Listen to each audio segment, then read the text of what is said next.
first with breaking news and breaking weather on the Gulf Coast. This is Fox 10 News at 9 p.m. Committed to you. Well, hi, and thank you for watching our digital Fox 10 newscast. I'm Lanice Lagan. I'm Byron Day. A lot to cover on this election night tonight. Fox 10 News with your team coverage from Birmingham to the Florida Panhandle and everywhere in between. And of course, Alabama Senate race getting a lot of national attention tonight. Our Brendan Kirby is live in Montgomery with political newcomer Tommy Tuberville's campaign. He's heavily favored to unseat Democratic incumbent Doug Jones. Brendan, what's the mood where you are? They call the Jerry Crawl race. I don't know, like I said, I hadn't seen any voting from down I there. know, right?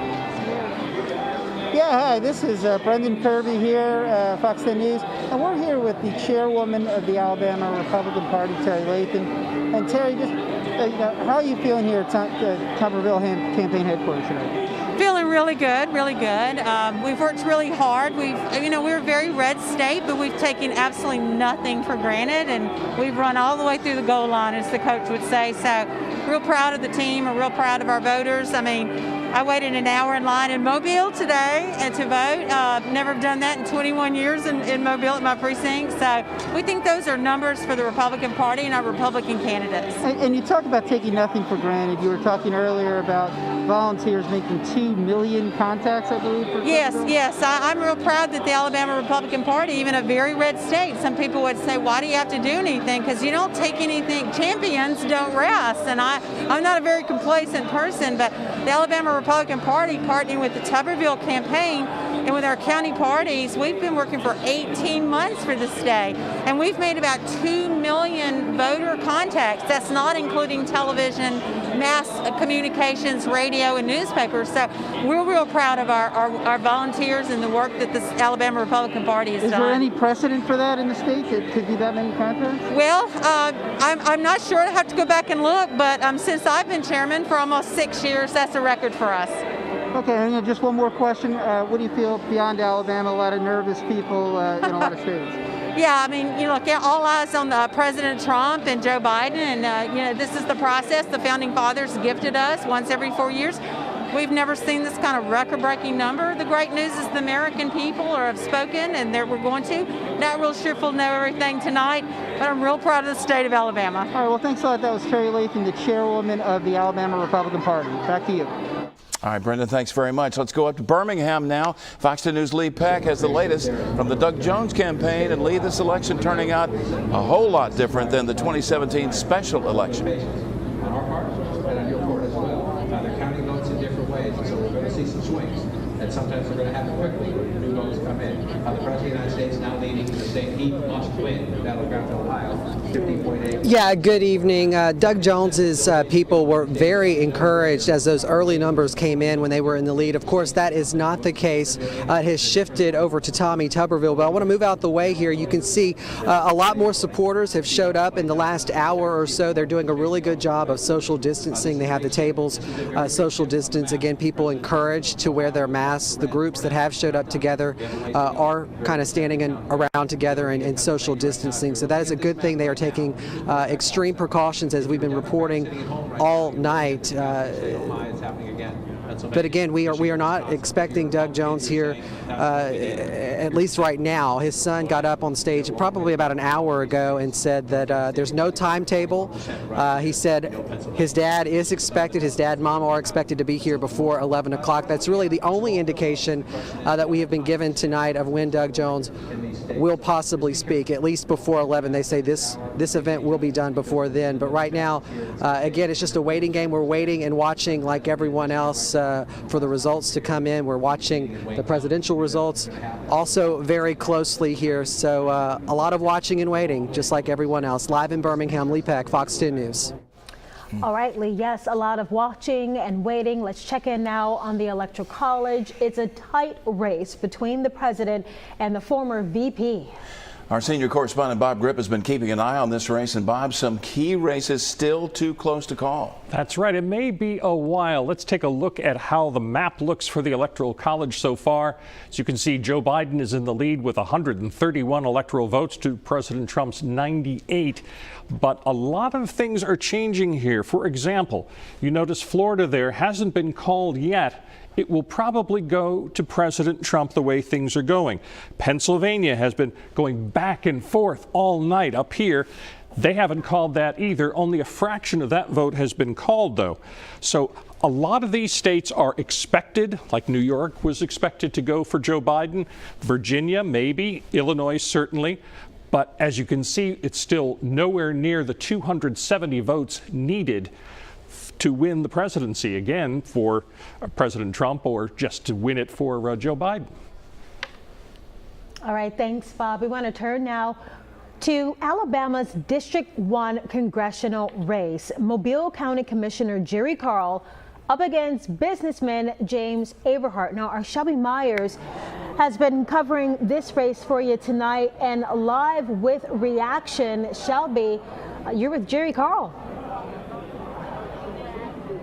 Yeah, and he just spoke within 10 minutes or so ago, and he says he wasn't ready to celebrate a victory and call it just yet. He wanted to wait a little bit longer for the numbers to come in. So right now he's kind of walking around and talking to his supporters here.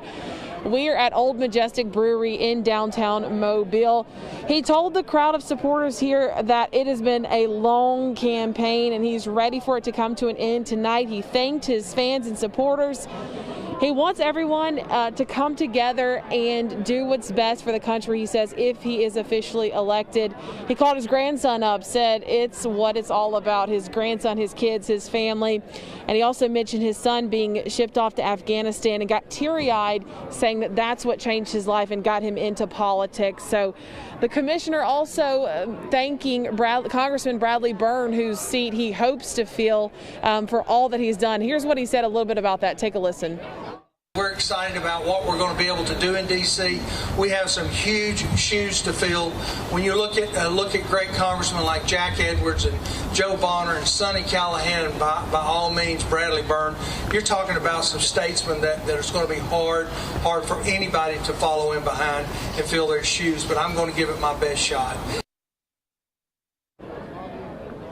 And a couple of other notable mentions that were here at his campaign party. Spanish Fort Mayor Mike McMillan, Mobile Mayor Sandy Stimson, and Mobile County Sheriff Sam Cochran also here in attendance. They popped in and then popped back out. But we'll, of course, be bringing you more a little bit later on from the Carl campaign right here in downtown Mobile. Live in Mobile tonight, Shelby Myers, Fox 10 News. All right, Shelby, and breaking news right now from Baldwin County. Some voters not able to cast their ballot until well after the polls were closed. Amarella Porter is joining us live now from Bay Minette, where the votes are being counted. And Amarella, just as of 30 minutes ago, people were still waiting to vote. Yes, driving up here to the Baldwin County Commission chambers, we did see people still in line at Bay Minette City Hall, which is also the case in other voting sites across Baldwin County too. As of now, 50% of the precincts have been counted. Staff are here at the chambers tallying those votes, and we're also joined by the chief election officer here in Baldwin County, probate judge Harry D'Olive. Thank you so much for joining us. So as of now, what are we looking at? The larger precincts are starting to come in now that I had anticipated had lines. So apparently they've gotten all the voters through and they've gotten everything tallied and the results are coming in. I understand, I believe there's still a line maybe at the Bay Minette City Hall. We've not seen those results come in yet. Wow. And I guess throughout the day, you know, we've been seeing these very long lines. Good thing for people to stick it out and stand in those lines to go vote. What is the longest that you've heard of confirmed that people had to wait today? Well, I was out as well to several of the larger polling places. I think the average wait that I heard was about an hour and a half. Some not as long, maybe a couple that were as long as possibly 3 hours, but I've not verified or confirmed that. Okay. And at this point, is it it too early to say whether the turnout this year for this presidential election has been significant compared to maybe others? No, I think that was obvious with what we saw today as far as the lines. I've never seen lines all day long at polling places like I saw today, and people starting to line up this morning as early as 5:30 and 6 o'clock. And that's something that I've never seen. Poll workers that have been working for a number of years were shocked as well, and of course very pleased. We're tickled to death that people finally are getting out to vote today. Awesome. Thank you so much, Judge Dolev. Definitely a great turnout today. We will still be sticking it out here to see when all of these numbers come in. Live in Bay Minette, Morella Porter, Fox 10 News. All right, Morella, and voters in the Florida Panhandle coming out in record numbers to vote. Yeah, in what's looking like a very tight race between the president and former VP Joe Biden, Florida's 29 electoral votes will be coming up big time. Michael Warrick is joining us from Escambia County. And Michael, you have spoken with a lot of voters out there. What was the mood? Well, the mood was a level of pride, honestly. You know, you talk about the story across our viewing area being turnout, and it was certainly no different in Northwest Florida. I can't blame the supervisor of elections in Escambia County for taping up the ballot boxes after the polls closed at 7 o'clock, given the excitement for so many voters to get out and cast a ballot this year. President Trump doing well as expected in the Panhandle. It's part of the reason he's gotten out to this substantial lead at this hour. To show you just how crazy, if you will, the year 2020 has been for elections, I want to run you some numbers here. Of the 225,000 registered voters in Escambia County, only 40,000 of them cast a ballot on Election Day. 61,000 voted by mail, 70,000 voted early. The turnout, though, very good. 3/4 of all voters in Escambia County came out to vote. Okaloosa and Escambia leading to about a 60-40 advantage for President Donald Trump this go-around. Live in Pensacola, Michael Warrick, Fox 10 News. All right, thanks, Michael. And just now we have the Senate results.